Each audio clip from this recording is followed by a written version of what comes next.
I'm Todd Jones, recovering from 30 years as a sports writer. Thanks for joining me as I sit down with some of the best sports writers of our time, who knew the greatest athletes and coaches and experienced firsthand some of the biggest sports moments of the past half century. We'll share stories behind the stories, some we've only told each other. Pull up a seat on Press Box Access. Hal McCoy has covered more than 7,000 Major League Baseball games. That's a lot of rain delays, pitching changes, and tight deadlines. And for Hal, a lot of wonderful memories, too. Oh, he has stories. We're going to hear some great ones from a writer who is synonymous with the Cincinnati Reds. Hal has been covering the Reds since 1973. Bench, Morgan, Rose, Perez, the Big Red Machine. Hal was there when one of the game's greatest teams roared 5 decades ago. And he's been with the Reds, highs and lows, ever since. What do you say? Let's go out to the old ball game with the Hall of Famer. Hey, Hal, welcome to Press Box Access. I'm so happy that you're joining us. It's just a thrill. Thanks for having me, Todd. I'm looking forward to it. Long time no see. Yes. I want to tell you right up front that there are no smoking laws in this tavern. You can fire up one of your favorite Monte Cristo white label cigars. There you go. You got one fired up. I'm not going to tell the state law folks or the Smokey the Bear. You can just burn that thing away. So. Well, I don't light it in the house. My wife forbids that. I had a sunroom built that was supposed to be my smoking room. And after it was built, my wife said, "That's too nice, back out in the garage." So that's where we always end up, back in the garage. Exactly. Well, Hal, we first met, I think, in the late 1980s. And it's just a thrill for me to reconnect because you're one of the all-time great baseball writers, Hall of Fame baseball writer. I will ask you this, though, Hal. Is this the real Hal McCoy or is this Harold Stanley McCoy Jr.? Okay, I'm quitting the show right now. Nobody is allowed to use the name Harold. My father told my mother not to name me after him, and she did anyway. And I hate the name. When I was a kid, I went by the name of Bubby. Bubby? Bubby, B-U-B-B-Y. Until Bubby Brister was the quarterback, and then I dropped that too. But the only person who ever called me Harold was Ritter Collette, my old sports editor at the Dayton Journal-Herald, and he only did that when he got mad at me. So how did you become Hal? That's a great story. When I played Little League Baseball, I played in an all-star game, and the Akron Beacon Journal was there, and I happened to get lucky and hit a game-winning home run. And the photographer from the Beacon Journal came up to me and asked me my name. And I said, Harold McCoy. And he misheard me and thought I said Hal. So the cut line in the newspaper was Hal. And I liked that and picked it up, and I've been Hal ever since. That's tremendous. Yeah. That is great. I know. So you're a mistake. I am a mistake. In more than one way. More than one way. Well, all these sports writers, we're all damaged goods, so we're all mistakes in our own ways. So. Yeah, exactly. Well, Harold, I'm going to stick with Hal because that's all I know. Hal, yes. You certainly made a name for yourself all those years at the Dayton Daily News covering the Reds. You're still writing about baseball.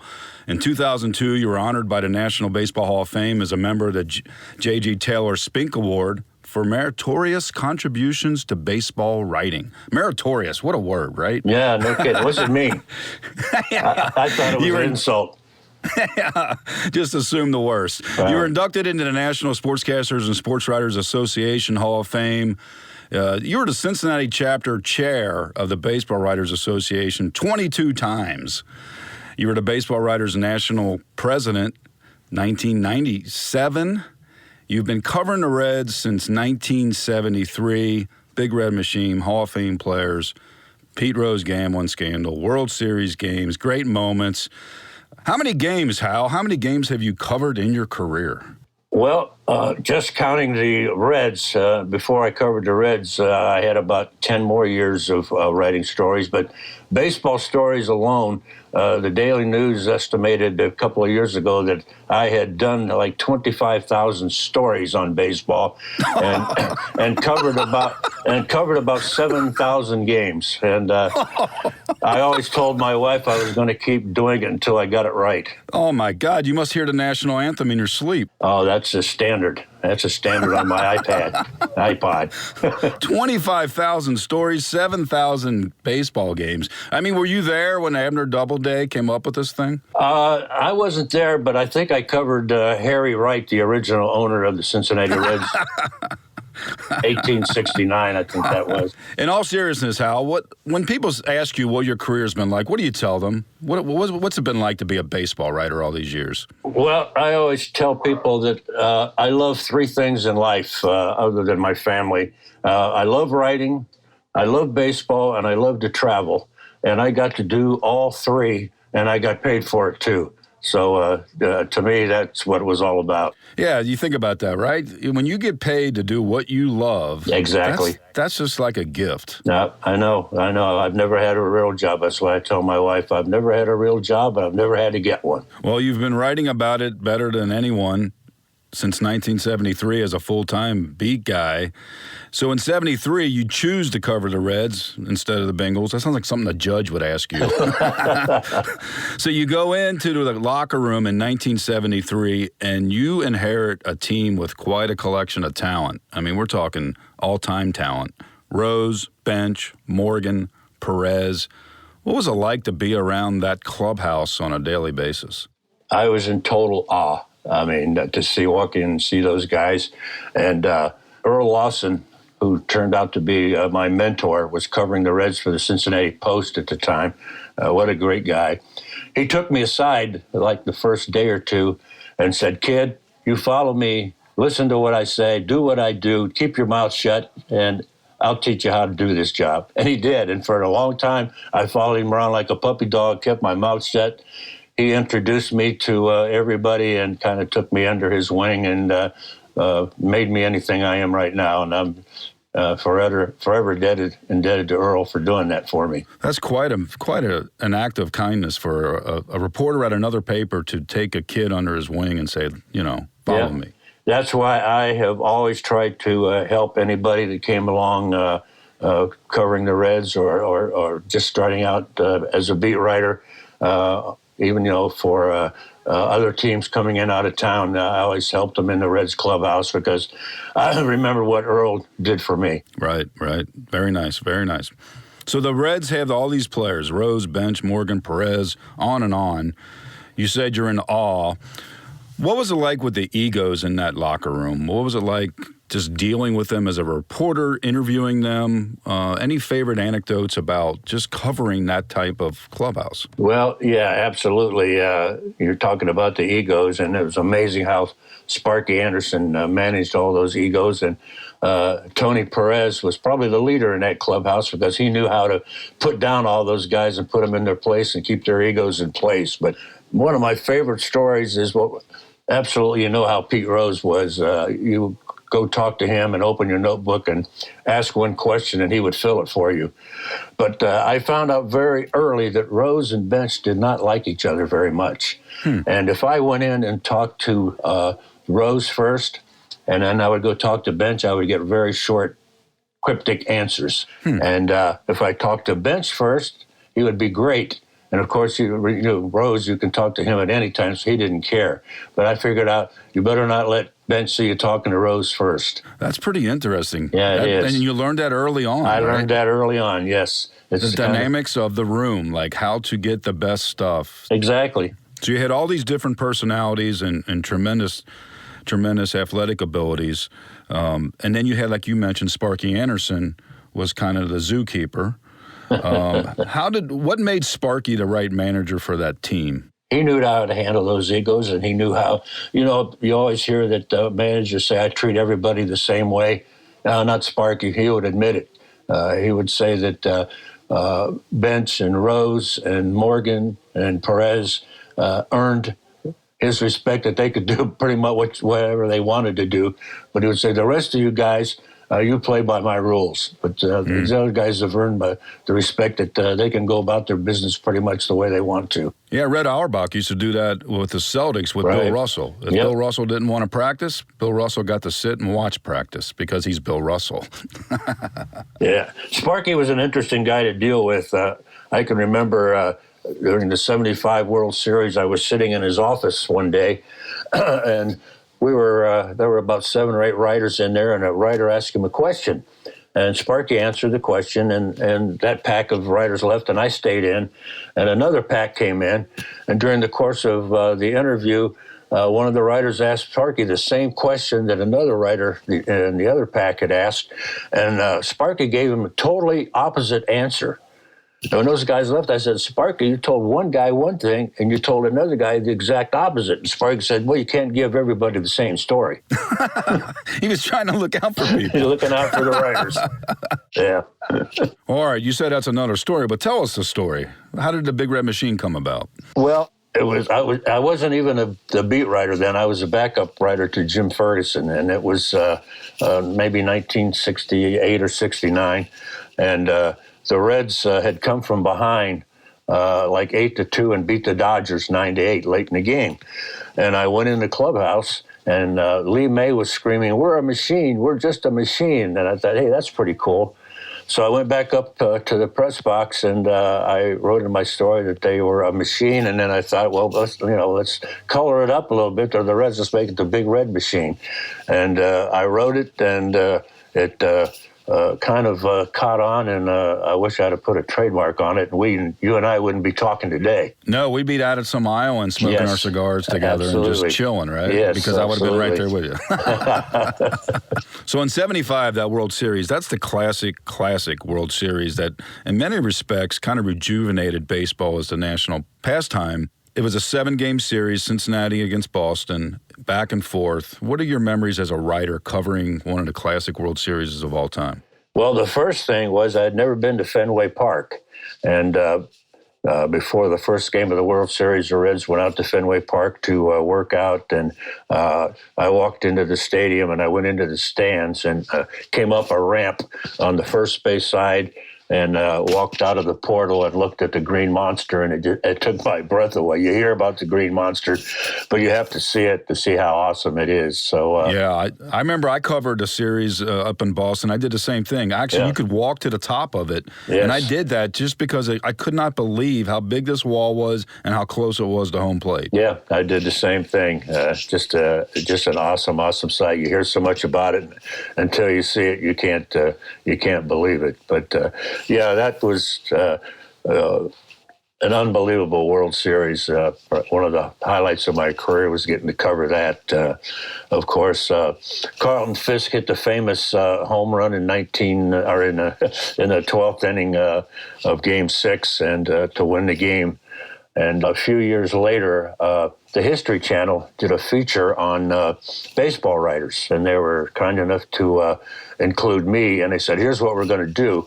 We're going to take one of your famous stories, and we're going to have you read the lead, and we're going to show what it's all about. We're going to show what you're writing about on the screen. And I thought, and they wanted me to do the Game 6 of the 1975 World Series. Well, I was only 2 years on the beat, and I thought, oh my God, I hope I got this right.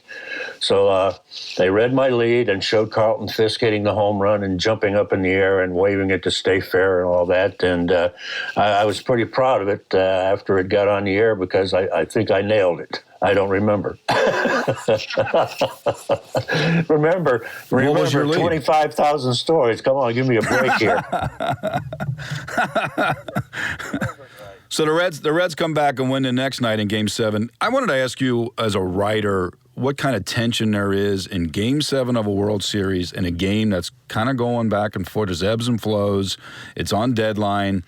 What was it like, not just that Game 7, but just covering a moment where there's, history unfolding right in front of you? Yeah, well, believe it or not, I love those moments. I really didn't feel any tension. It was like when Pete Rose got his hit to pass Ty Cobb. I was just anxious to get at the typewriter or the computer now. It was a typewriter. My grandson doesn't know what a typewriter is, but I thought it was a stone tablet. Yeah, right. Yeah, something like that. That's what I used to hammer and chisel back when I was covering Harry Wright. But I enjoy the moment, as you might say. So writing about Game 6 was a whole lot of fun, and writing about Game 7 was a whole lot of fun. And if you ask people in Boston after Game 6, they think the Red Sox won the World Series. You never hear about Game 7 when the Reds came back to win it. Oh, yeah, I think most of the nation thinks Carlton Fisk Homer won the World Series. World Series, absolutely. Well, you certainly had great moments to cover the next year in '76 with that team, the Great 8 lineup. The Reds end up sweeping the postseason, the Phillies in 3 straight, the Yankees in 4 straight. Did you realize at the time just how special that team was? No, that's what I said. I thought this was how it was going to be all the time. I was with these guys every day. It's not like it is now. Back then, we traveled with the team. I was on the team charters, rode the bus back and forth to the ballpark. Got to know these guys really, really personally. And we don't get that these days. We don't travel with them. They limit access to the clubhouse now to about 45 minutes. Back in the 76 era, I could get to the ballpark at 2 o'clock if I wanted to for a night game, go in the clubhouse and spend 5 hours with those guys. And you can't do that now. So that's what made those times so special, was you really got to know the guys. Plus, they didn't make as much money as they do now, and you could actually go out to eat with them once in a while and really get to know them. But those days are gone. What player did you like the most in terms of just dealing with and getting to know as a person from that era, that 75, 76 Reds? Who stands out in your mind? Believe it or not, George Foster. He and I remain close friends to this day. And as I said, he was a tough guy to interview at times, but I got to know him very well, became very friendly with him, and he was probably the most underrated player on the Big Red Machine. I mean, in 1977, he hit 52 home runs and was the MVP, but the Reds didn't win, so he wasn't recognized as much as I thought he should be. Once Sparky put him in the lineup and moved Pete Rose from left field to third base, that's when the Big Red Machine really started to operate. So George was a little bit different, and he would say some strange things at times, but I really enjoyed being around him. I'll never forget in spring training one year, we used to sit down the left field line without our shirts on to get our suntans at old Tampa Now, there's Stadium. an image. Wait a minute. Hold on a second. Hold on. Imagine we got to me. stop this show right now. Imagine me and Earl Lawson and Bob Herzl and Paul Meyer sitting in the left field bleachers at Al Lopez Field with our shirts off, getting our suntan. That's how we covered spring training. So it was so easy going that I would climb over the fence between innings and get a baseball and get one of the pitcher's left-handed gloves and play catch with the left fielder to warm him up. Well, really? Yes. And one day I took a baseball and I signed my autograph on it, and I threw it out to George Foster.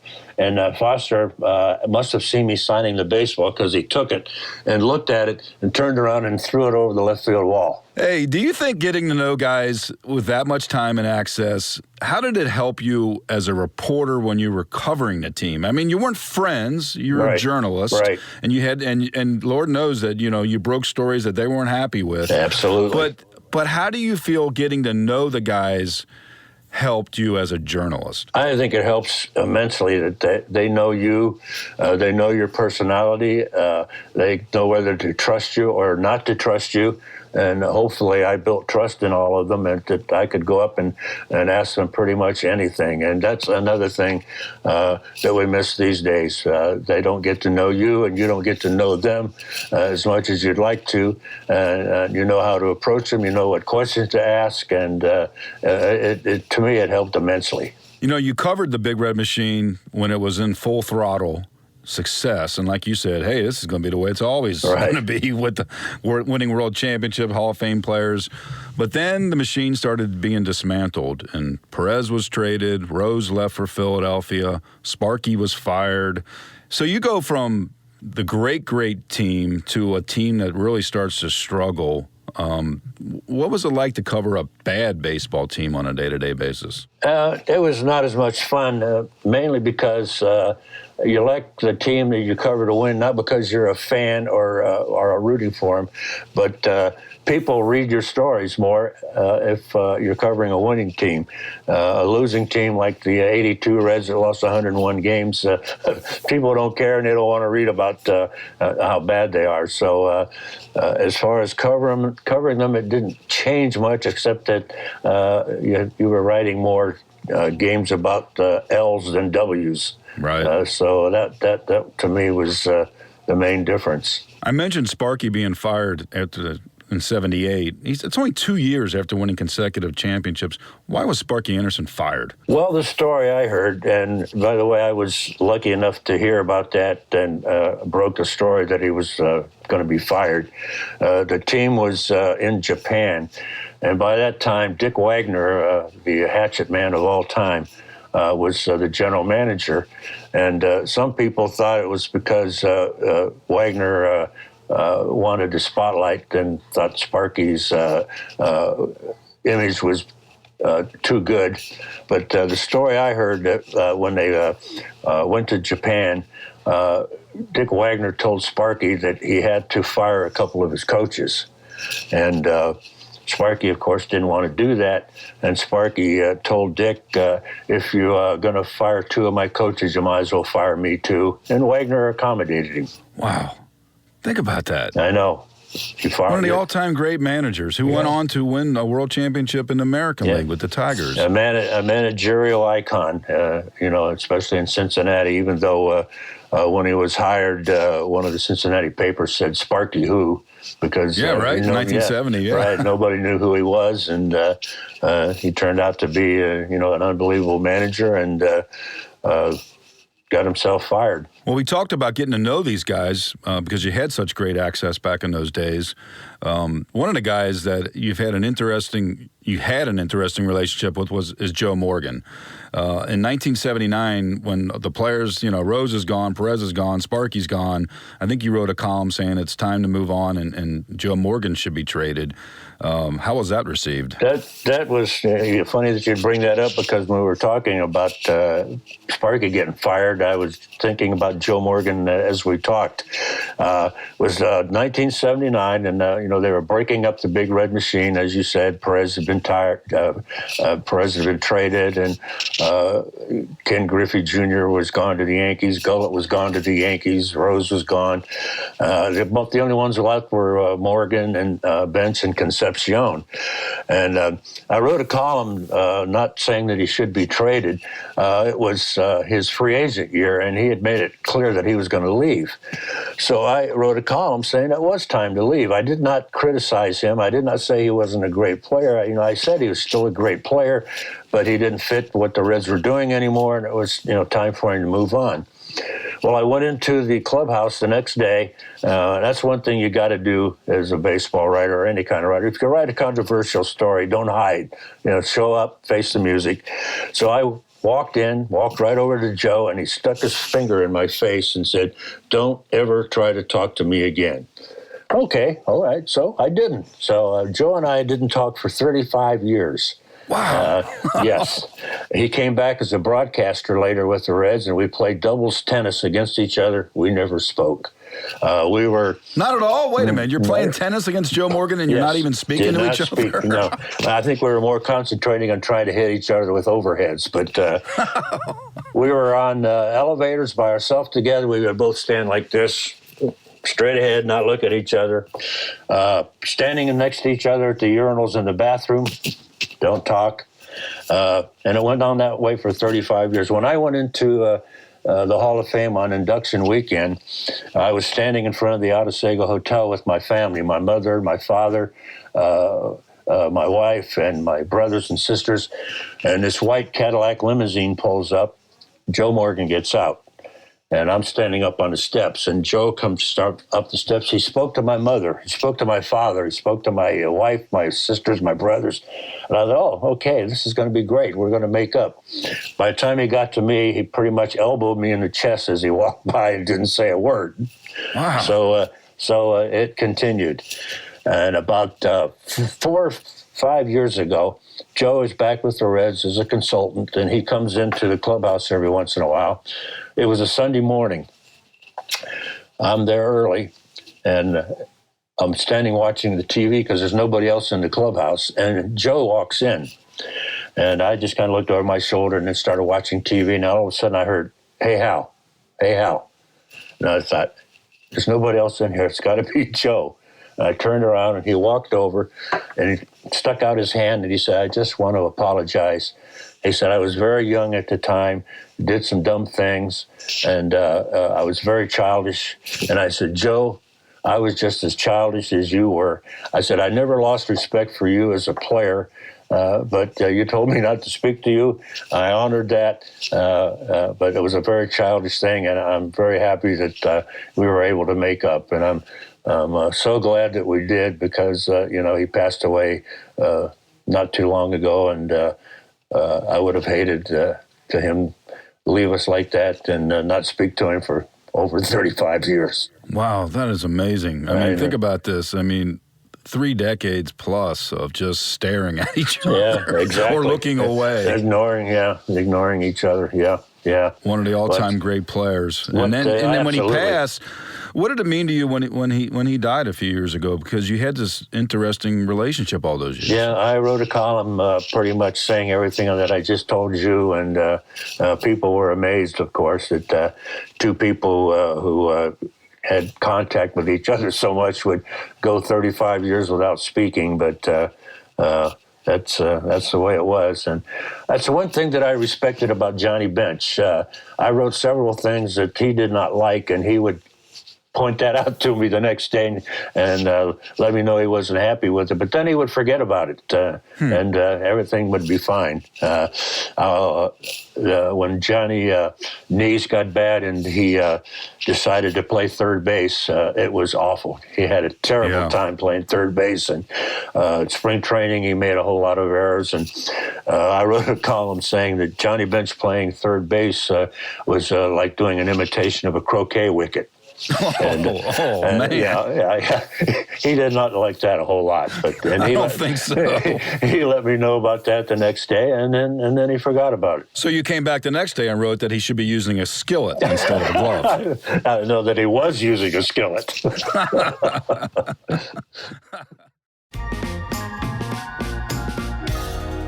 Well, you mentioned Bench in those early 80s, and the sight of the greatest catcher ever trying to play third base is an unfortunate memory for Reds fans, because that kind of sums up what that early 80s era Reds was like. They were losing 100 games, and there was a guy who was a manager in 1984. I want to ask you about this guy by the name of Vern Rapp. Tell me about Vern Rapp, the manager of the Reds in 1984. Well, Vern Rapp was probably a guy who should have been coaching a high school team, because he hung a whole bunch of signs in the clubhouse like you would see in a high school football locker room, like "when in doubt, slide," things of that, a bunch of sayings, and the players just laughed. Sounds like at Ted him. Lasso. Come on. Yeah, exactly. And the players kind of laughed at him, and we were in Montreal one day, and the team was struggling, but had won about 2 or 3 games in a row. And he looks at me and he said, "Hal, we're in the airport. Hal, we're going to win this thing." And I thought, yeah, what year would that be? But he was not a good manager. He was one of the all-time worst. Well, he was fired in an interesting way. Tell us how Vern Rapp was fired. Yeah, we were in St. Louis, and I had heard some rumors, and so I called one of the Williams brothers who owned the Reds at the time. He proceeded to say, I was asking about Vern, and he said, well, Vern has been fired. I said, oh, really? He said, yeah. Well, I looked down on the field, and Vern is standing behind the batting cage, leaning on the cage, watching batting practice. So I hung up the phone, and I went downstairs onto the field, walked up to the batting cage next to Vern, and I looked at him and said, hey, Vern, I'm sorry to hear that you have been fired. And he turned around and looked and said, what? And that's when I learned that he hadn't been told yet, and I got to carry the message to him. I'm probably the only baseball writer in history that got to tell the manager that he was fired. But he took off and headed into the dugout, called the team off the field, and held a meeting. And I was told by Tom Browning and Ron Oster that he stood in front of him and said, well, it doesn't look good for me, but I'm still the manager right now, and so you're still playing for me until I hear.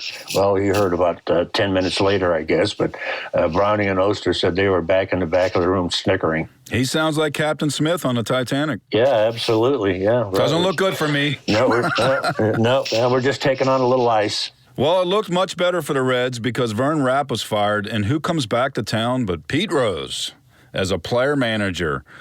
When he came back in '84, that city was just on fire with excitement, right? What was it like the night that Pete came back as a player-manager? Oh, it was electric. The stands were filled. The place was going crazy. And then Pete hits a double, and the ball gets away from the center fielder, and he goes into third base with a head-first slide. And that's when you know Pete Rose is back. You know, the head-first slide, which was always part of Pete. And his first time up, he does something like that. And everybody thought happy days are here again. Yeah, because a year later, at age 44, on September 11th, 1985, he hits a single off Eric Howell of the San Diego Padres, hit 41-92 to break Ty Cobb's record. That game must stand out. Now, tell us what that night was like for everybody, especially for the writers in the press box. Yeah, one thing that I'll never forget about the writers in the press box is, there's no cheering in the press box. You know, Jerry Holtzman, the famous baseball writer from Chicago, wrote a book called No Cheering in the Press Box. That's kind of the golden rule. You don't cheer in the I must press point box. out there's no cheering in the press box, but there is jeering in the press box. Much jeering and much grumbling and moaning and groaning, exactly. But when Pete got 4-1-9-2, it was amazing. All the writers in the press box stood up and applauded. I've never seen that before and never seen it again. It was just absolutely amazing. And then everything on the field rose, pointing up to the sky, said he saw his father up there, and Pete Jr. was there in a uniform and ran out on the field and gave his dad a hug, and Steve Garvey of the San Diego Padres, the first baseman, was standing out applauding in his glove. It was just an awesome thing, one of the highlights of my career to get to cover that game. What did it mean to you? Because you had known Pete forever. Like you said, he would fill up your notebook. You have covered that guy forever. What did that moment mean to you to see that unfold? It was great because, Pete was a great friend. A guy that you could talk to about anything at any time. And like I say, fill up your notebook with great quotes, very introspective, street smarts, knew everything you wanted to know about baseball, he could tell you. And to see him do that, that was very, very, very special. But then in a Shakespearean turn, 4 years later, Pete's the manager of the Reds. He gets summoned to New York from spring training in 1989. What did you think that was all about? Pete's leaving to go to New York. Well, what's that? That day, spring training had just begun, and Pete is standing on one of the fields, one of the infields, by himself. And it's early in the morning, and I walked over to him and started a conversation. He said, "I'm not going to be here for the next couple of days." And I said, "Why is that?" And he says, "Well, the commissioner wants me to come to New York. He wants to ask my opinion on a few things." I thought, how strange is that? Why would the commissioner call a manager during spring training to New York to ask his opinion on a few things? Why couldn't he just do it by telephone? Well, it turns out that, Pete was called to New York to ask about his gambling on baseball, and the rest is history. But I found that very strange that, that's what he said to me that day. So all hell breaks loose that year in 1989, and you're pulling double duty because you're covering the team and the scandal. You're breaking stories about Pete's betting scandal. You're also trying to cover the team. What was 1989 like for you as a reporter? That was the toughest year of my career because, I loved Pete so much and respected him so much. And to have this happen, and as you say, I had to cover the game. And I also we had about 5 people doing investigative work on it from the paper, but I was the front guy. And I had to take all the questions to him every day, ask him about the gambling allegations. And of course, he denied, and kept writing the stories and asking the questions. And then the day that he got banned from baseball, it became kill the messenger. Like Morgan, he did not speak to me for several years. How many years? Let's see, he was banned in 89, so I would say about 2008. And that is an interesting story. My wife and I were in Las Vegas in 2008, and we were walking past some shops at Caesar's Palace, and Pete was in one of the memorabilia shops signing autographs. And, of course, for like $50 a pop or whatever. But anyway, my wife, Nadine, sees him in there and says, "There's Pete Rose. Why don't you go in and say hello?" And I said, "Are you kidding me? You want to start a riot?" And she said, "You go in there and say hello." I said, "He hates my guts." So she shoved me in the door, and Pete saw me, and he jumped up and stuck out his hand, shook my hand, and there was a photographer there, and he had a picture taken of us together, and had it developed right away, put it in a leather case, and signed it to a great Hall of Famer from the hit king, Pete Rose. And I'm astounded to this day that that's the way that we sort of made up. That was during the All-Star break. And a couple of days later, the season resumed, and we go to New York. And I walk into the clubhouse in New York, and Doc Kremchek, the team doctor, who is a good friend of Pete, walks up to me and says, "Hey, I hear you saw Pete Rose in Las Vegas." And I said, "How in the hell do you know that? I haven't told anybody yet." And he said, "Well, Pete called me." And he said, "Hey, guess who stopped in to see me in Vegas?" And Doc said, "Who?" And he said, "Hal McCoy." And I thought he hated my guts. Oh, wow. Used the same term that I had used to my wife. So, that's how we made up. And we talk quite often these days. I got his phone number in my cell phone, and, he's willing to chat about anything at any time. That's amazing that you both thought the same thing all those years. Exactly. I think maybe in the end, maybe Pete understood that you were doing your job and you were right. I think he did. Once he finally admitted that he bet on baseball, I think he's tried to mend a whole lot of fences. And fortunately, my fence was one of them that he mended. Well, that's one of the good things about getting older. Not that you're old, not that I'm old, we're just getting older, Hal. Yeah, 81 times for me.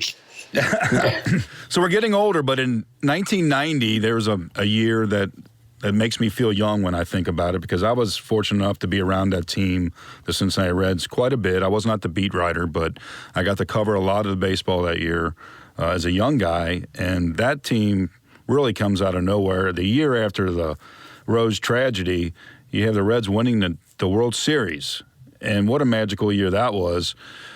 A couple guys I wanted to ask you about in particular. One is Eric Davis. I think you once said that Eric is your all-time favorite player. Is that right? And yes. Why? Eric is my all-time favorite player because he was such a great player, a five-tool player. Probably would have made the Hall of Fame, but he had this propensity for running into brick walls and making diving catches and hurting himself. So a lot of his career was spent on the DL. But he was such a great player. But not only that, he was such a great person, and still is. We remain friends to this day.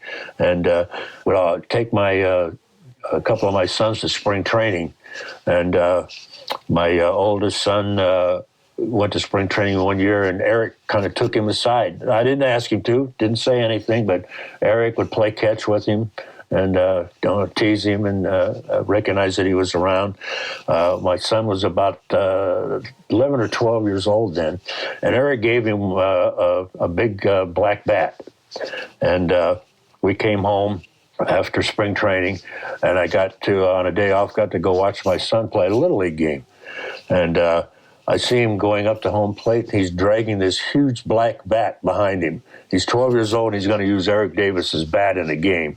So I kind of laughed at that, and I told him, you better use a bat your own size. But the other thing about Eric is the one story out of those 25,000 baseball stories that I've written that I regret writing involved Eric Davis.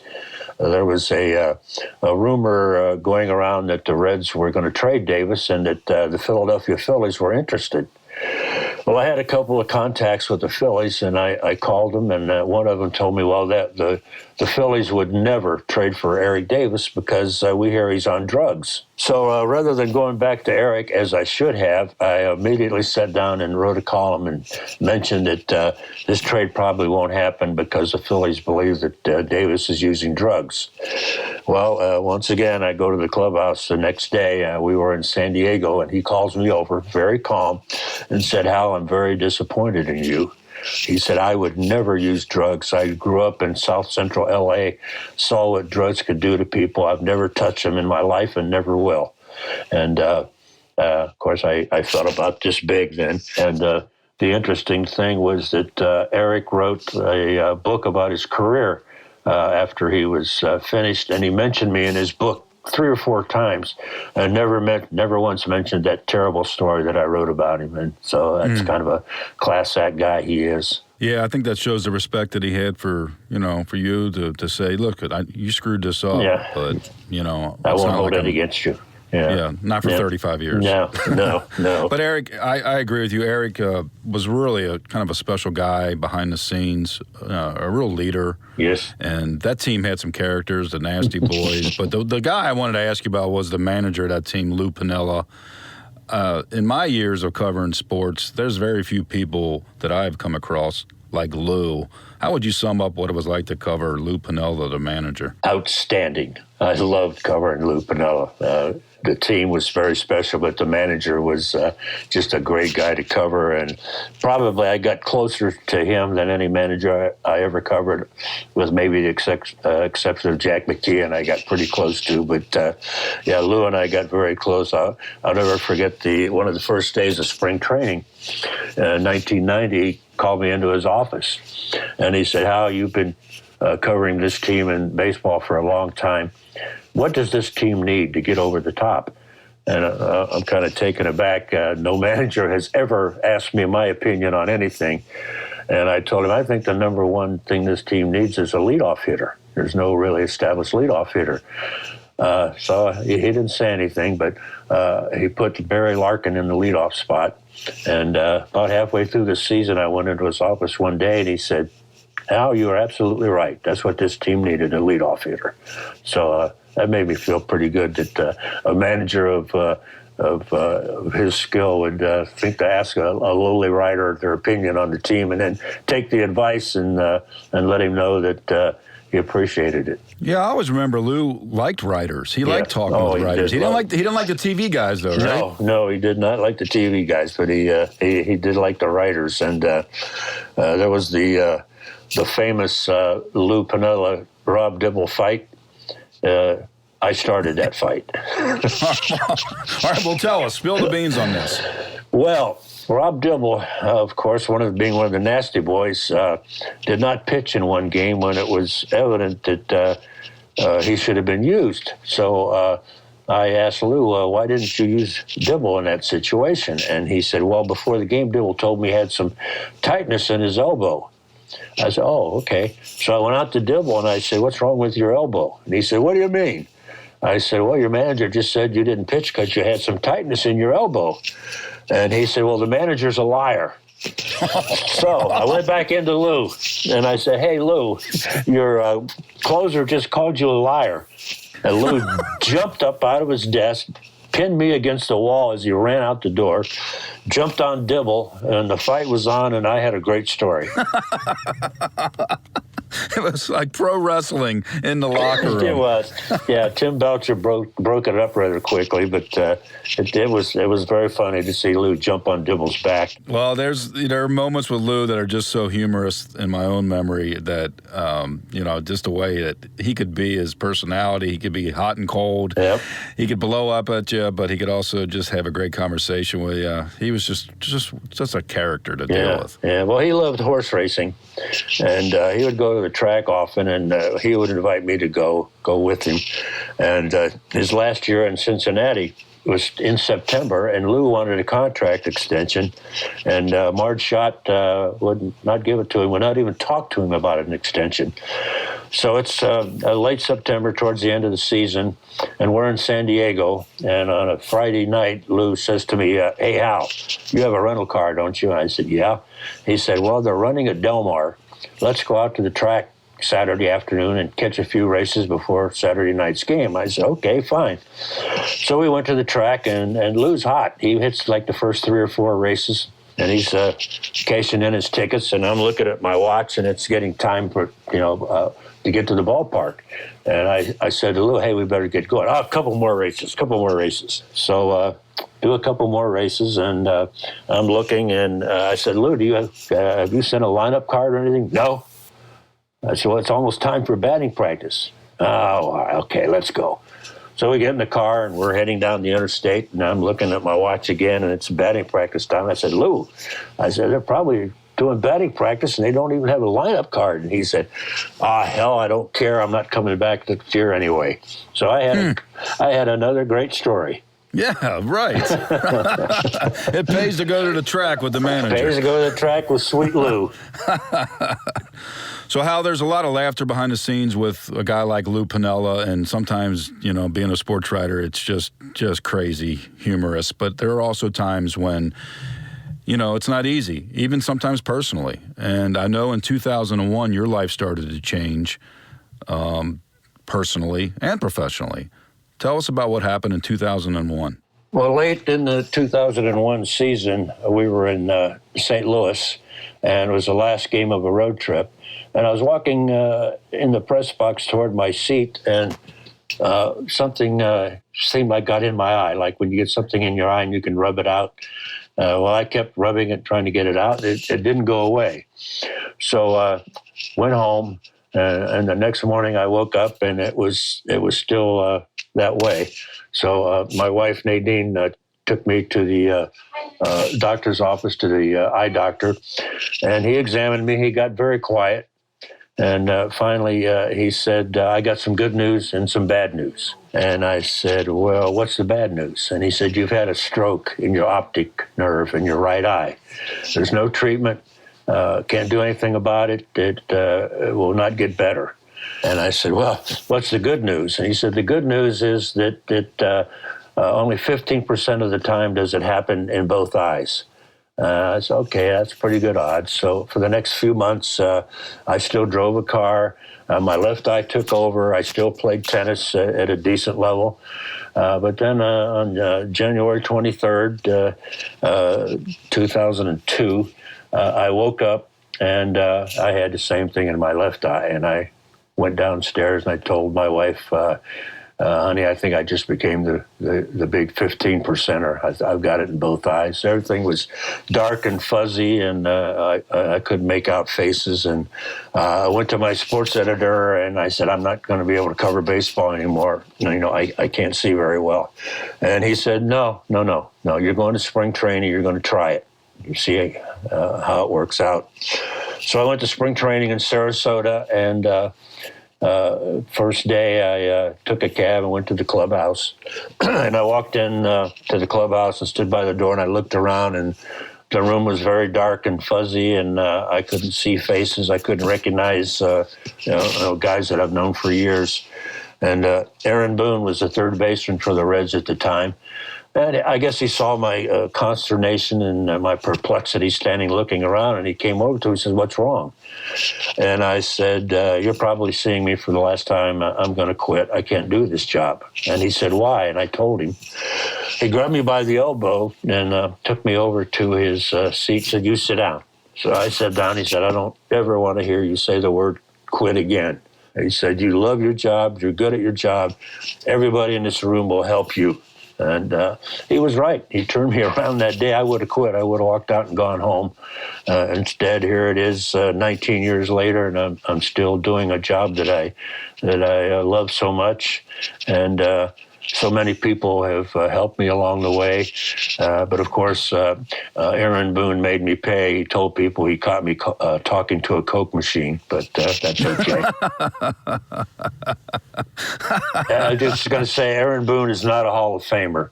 He was a very good player, but not a Hall of Famer. But when his name came up on the ballot, I'm very serious about my Hall of Fame ballot, but I could not resist. He got one vote for the Hall of Fame, and that came from me because to me he's a Hall of Famer for what he did for me. I think that speaks to the type of relationship, again, the working relationship that you would develop with these players, that they would respect you enough to look out for you even as a person, to say something to you, to encourage you like that. Yeah, I wrote some stories that Aaron didn't like, but to do that for me was pretty doggone special. How did you adapt? So that was in 2002, 2003. How did you adapt and enable you to continue to cover baseball and still write about the Reds even today? Yeah, since that happened, I've never seen a home run leave the park. But I learned something in spring training that year. I was watching batting practice, and I was watching Ken Griffey Jr., and of course he's hitting about every ball out of the ballpark. And I noticed something while he was batting. I noticed that when he swung and hit the ball, right away he would look in the direction where the ball went. And I had never even noticed that before. So when I went back up to the press box, I kind of experimented and watched. And sure enough, every player, when they hit the ball, they looked in the direction that the ball was hit. So I would watch them. When they hit the ball, I would see which way they were looking, and I would look that way.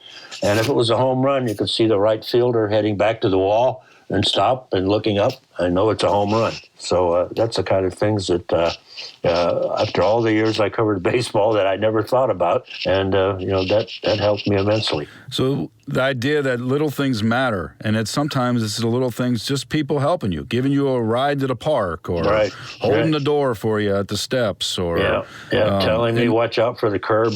Those little yellow markers when there's a wet floor that they put down. I'm drawn like a magnet to them. I kick over everyone there. The airport concourse could be 20 feet wide, and if they have one on the floor, I'll kick it over. It's unbelievable because I have no depth perception. I have tunnel vision, and I can't.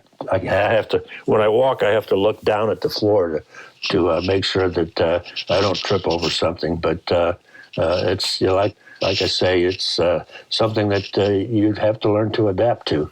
Well, the fact that you have and that you're still covering baseball, still writing about the Reds, I think speaks to your love of the game, your love of journalism, and just your sheer perseverance to do the job. It's not an easy job, and you keep going back to the park when the Reds are in home, and still...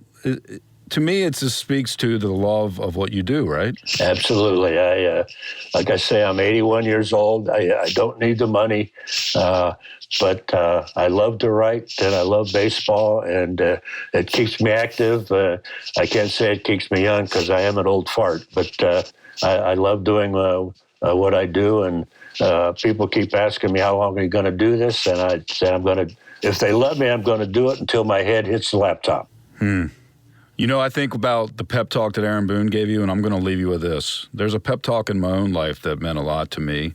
In 1990, I was in Chicago filling in for the beat writer, Jerry Krasnick, at the Cincinnati Post. And again, I'm just a kid. I don't know what the hell I'm doing. It's a trade deadline. News is happening. I don't know what I'm doing. And I'm down on the field at Wrigley before the game, and I'm trying to talk to this pitcher, Jack Armstrong. And Jack starts walking, so I just keep walking with him. And he walks me all the way down the right field line into the bullpen area. I'm scribbling notes. I don't know, I don't know these unwritten rules of baseball protocol. And you must have watched this unfold, and you pulled me aside, and you just patiently explained that, hey, you're not supposed to go past first base. That's just an area that you're not supposed to go to. And I thought, he could have done this in front of a lot of people and made a scene of it, but the fact that he pulled me aside and hushed tones just kind of gave me a tip, meant a lot. And on that same trip, after a game, the Reds blew a game, which they rarely did that year. But we're in this cramped little office, and Lou Piniella's steaming. He's got a beer and a cigarette going, and he's ready to launch, and nobody is saying anything. So I said, I'll ask a question. And Lou just detonates on me, just blows up. And once again, I was rattled, but you pulled me aside, and you gave me a little pep talk. Nobody saw it. Nobody knows it except me. You gave me a pep talk.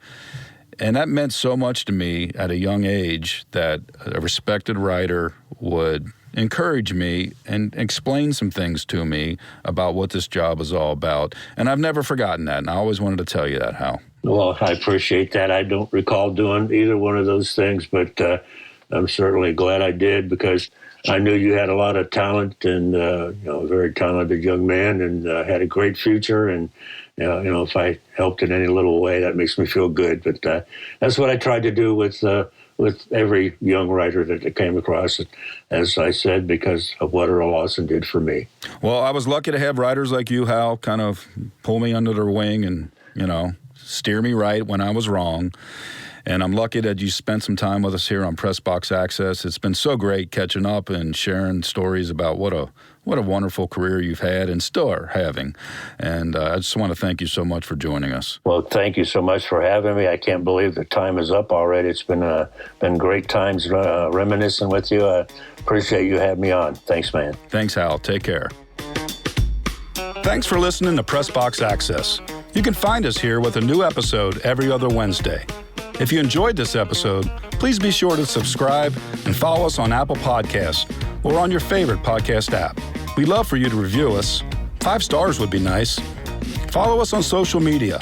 Drop us an email at pressboxaccess@gmail.com. And be sure to spread the word. Everyone is welcome here.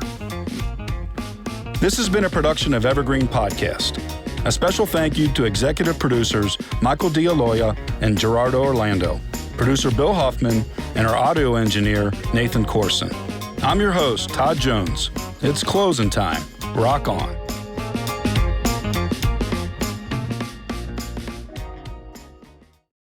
Women's Running Stories, where we explore the intersection between running and life. Because every woman who is committed to a running journey has a story to tell, and this is where you'll find those stories.